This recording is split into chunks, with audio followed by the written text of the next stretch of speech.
Hey, what's up, everybody? Cecil here. So today, I want to talk to you all about what is definitely my most frequently asked question. That question, how do I find my style? So what I'd like to start off with is telling people, one, if you're just starting out in art or you're early in art, don't try to find a style. It's going to sort of come out naturally at first, and then I'm going to go over a bunch of different ways that I think you can kind of level up your style finding ability. But the first thing that I think that everybody needs to do is just learn the fundamentals of art. I know it sounds obvious, but you would not believe how many people get so wrapped up in trying to develop style and never understand the fundamentals, and that'll hold you back for a really, really long time. One thing I always say is that ignorance is never an excuse for style. If you're doing something and it looks wonky and people are pointing out to you that it looks wonky, you can't make that okay by saying, well, that's just my style. It doesn't work like that. So what I think people need to do right off the rip is learn three main things. I think anatomy first, and of course you learn that from, well, studying anatomy, but also drawing from life. I think the easiest way to explain how anatomy plays a key part in this is, let's say you want to draw very stylized characters, right? Like maybe you want them to have big bodies and little legs, and if you don't understand the anatomy, then how are you going to make that believable? You know, you need to understand how the muscles lay, how they tie together, how they wrap around the body, and then you understand from there what you can push and pull to create a really cool stylized character.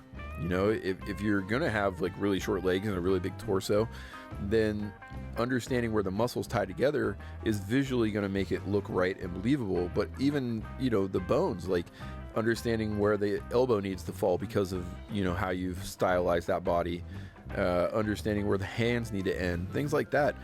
All that stuff plays a factor. And if you don't understand the anatomy, then it becomes really, really hard to make a character look right. Can you do it? Sure. I mean, I didn't understand anatomy great in the beginning, and I was, you know, designing somewhat stylized characters, but it's a lot more hit and miss. When you understand the anatomy, you can do it intentionally, and there's a lot less error. You know, there's always going to be error because you're going to be like, oh, I think it'll be cool if I give him big forearms, and then you give him big forearms, you're like, ah, that looks dumb. But you can go through your iterations a lot quicker and a lot easier than if you don't understand the anatomy. If you don't understand the anatomy, you're scribbling a lot, you're wasting a lot of time, you're doing a lot of erasing, you're trying to figure out how the muscles fit together, which you don't understand right in the first place, let alone when they're all stylized and everything's stretched and pulled, and, you know, it just, learn the anatomy, boom. And then just out of personal preference, you're going to start to make choices that are going to begin to develop a style. Like for me, I tend to like my characters probably because I'm influenced a lot by 90s art, right? Like I grew up in that kind of Jinko era, and you know, when a lot of that fusion style art that like Joe Mad and you know, Humberto Ramos and those guys were doing, and so I like the big hands and the kind of blocky feet, and I don't know, I just like it. But that was a choice that started to develop my style, and it started way back then, and it still continues through my art today. Another thing that I think people need to focus on is your edge work. I think your edge work really, really adds to your style. For instance, some people like a lot of hard edges, and I personally find it easier to turn a form if I can find ways to inject hard edges. You know, I think that, I mean, think about it like a sphere versus a cube. Which is easier to, at just a glance, tell where the planes are? It's obviously going to be the cube because you have that hard edge delineating the two planes. So I like to do that, but that's a stylistic choice. Doesn't make it better, doesn't make it worse. It's just something that I find visually appealing, and that adds to a style. Then of course there's shape design.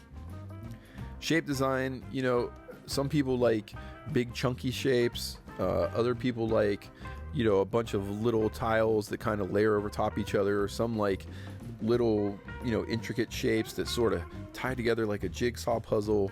And the point is that if you don't understand those three things, then you can't choose how to manipulate them. Again, can you come up with something that looks cool and is stylistic without understanding those things? Yes, but it's going to be a lot harder. It's going to take a lot more trial and error, and it's probably going to end up being way more frustrating than if you can just learn it. I didn't go to school until I was 37, and man, I got to tell you, being on the other end of that, where I had to try to learn all that stuff on my own, it was endlessly frustrating, man. And then there was a lot of times where I just never really felt like I developed a style, at least not one that I was happy with, not what I was going for. I think the thing is where I got lucky is I learned how to duplicate a lot of styles, and I would get work from different places because I could stay on model, or I could make my stuff look like this person or that person. But that wasn't what I wanted. I wanted to have my own style. I wanted to see my stuff that I had in my head come through on the canvas. And so once I got into school, because that was the main reason I went to school, is that I just didn't feel like I was progressing in the way that I wanted to. And I couldn't figure out how to teach myself anything else. And, I looked at the guys that I admired, and they all had a certain type of academic background. Not all of them, but a lot of them. And I just went, man, I don't know, man, I'm just not smart enough to learn this on my own. I need to go and be around people who do what I want to do so that I can learn from them. And man, in just a couple years of school, everything just started to come into focus. Everything that was just kind of like, I know there's stuff missing, but I don't know what it is. Well, I learned it, learned what it was really quick in school. And that, I think, is a huge thing, is if you can shortcut that and just learn that up front, you're going to save yourself a lot of time and a lot of frustration, and you're just going to be able to do the things that you want to do quicker. Now, does that mean you have to go to school? No, I don't think you do. Not today. There are so many avenues to where you can learn all this stuff online. You've got so many different, Watts, the school that I went to, they have a great online program. Proco.com. Proco has an amazing program. These are the kind of things that you can save yourself a lot of time and a lot of money and learn on your own if you can self-motivate. Now, if you're the kind of person that's like, I'm not going to practice this stuff unless there's a dedicated place that I have to go to and sit and be around other people that are doing it, well, then yeah, you probably need to find a way to get to some kind of school where they teach that, and make sure that the school you choose teaches the kind of things that you need to learn, because some schools are better than others, obviously. So that's how I think you start to develop a style.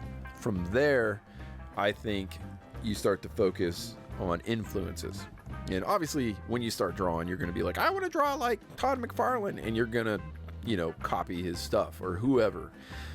But once you start to get that foundational skill set down, then you can really, really zero in and be like, okay, I really like this guy. What does he do? How does he do it? And start to pick it apart. Like say you want to do fantasy art and you look at Frazetta and you're like, I really like how Frazetta does his knees. Cool. So then you start practicing his knees.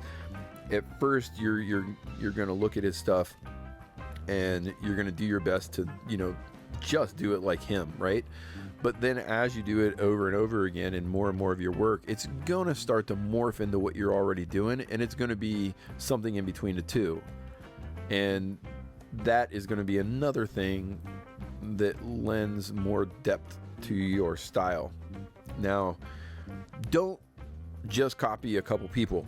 Even if you're like, I love these three guys. They're the tops and I just love them. Don't just learn from them. Learn from many, many, many different sources. You're going to find all kinds of different sources around you that you can find something you like about it. And so, don't just study 1, 2, 3 artists. Make sure they're definitely not 3 artists that have the exact same style, because then you just might as well be studying one guy. And then that brings me to the other thing, is study artists outside your genre. You want to do fantasy illustration? Cool. Look at fine art. You want to do fine art? Cool. Look at illustration. You want to do comic books? Awesome. Look at fine art and, illustration, whatever. You need to have a lot of influences from a lot of different avenues. And you'll find out too, if you look at a lot of your favorites in whatever genre, let's say illustration, a lot of those guys studied and learned from, the legends of fine art. And so don't think like, oh, if I want to do good fantasy art, I have to copy all these fantasy artists. What's going to really give you a unique style is broadening your horizons, your influences as wide as you can, and pulling in as much of that stuff into your style as you can. You get so many influences into what you do that does become your style. People can't say, oh, that looks like Frazetta, that looks like Drew Struzan, that looks like Alex Horley, whatever. It just becomes you. And that's because you've picked and choose so many different things from so many different sources. Nobody could ever say that's this guy's art. It's your art at that point. It's your style. That's how you go and develop a style. And the more that you allow yourself to look at art that maybe you're not even really drawn to, but dig into it and see, like, why is this good? I recognize that it's good. It's not my cup of tea, but there's something about it that makes it good. The more you can dig into that and the more you can decipher that, you start to pull aspects of that into your art, and then it becomes even more stylized. And then before you know it, you look at your stuff and you're just like, whoa, that's the style that I've always seen in my head, because you have that up there. You know what you want it to look like on some level. You may not be able to visualize it right now, but you have your own personal taste and you know what they are. And when you start to find them buried in other people's styles and draw it out and put it into your own style, you're going to get there. But if you start out and you're just like, Matt, I need to have a style, man, how can you do that? How can you do that without knowing? You gotta have that information. Once you have that information, you can choose where and how to use it. But if you don't have that information, you don't have a choice. And like I said, ignorance is not an excuse for style. Learn as much as you can from as many different sources as you can, and don't be afraid to do master studies. Obviously, don't duplicate somebody else's work and try to pass it off as your own. But if you're trying to learn music, then you study other people's music, people who are better than you, and you study that and you learn how to play it. And that's how one of the ways you learn music. And why it kind of has this taboo about it when it comes to art, I'll never understand. But it only makes sense to me that if you want to learn how to do something, then you look at somebody who does it better than you and you figure out how they do it.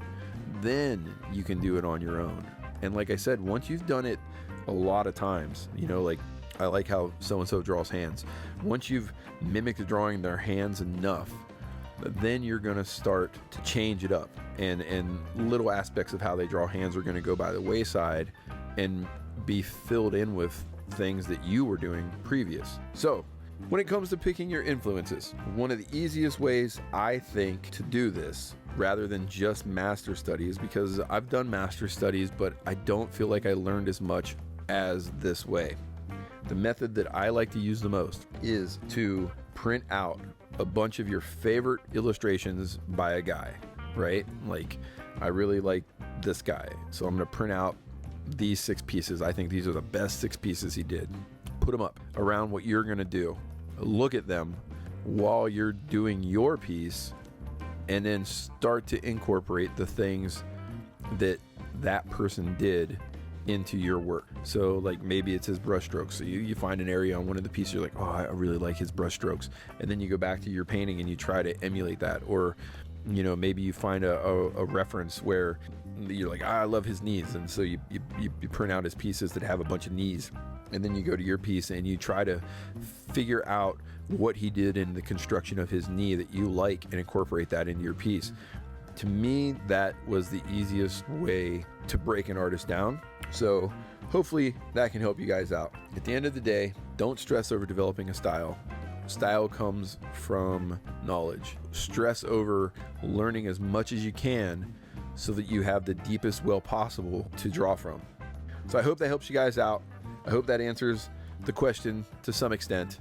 There's a lot of things we can deep dive in there, but that's a good starter, I think. Let me know if you have any more questions. Keep asking them. I love answering them. I love thinking that on some level I'm helping you guys progress faster than I did. And I hope that I see you guys for the next video. Don't forget to like and subscribe. Thanks a lot.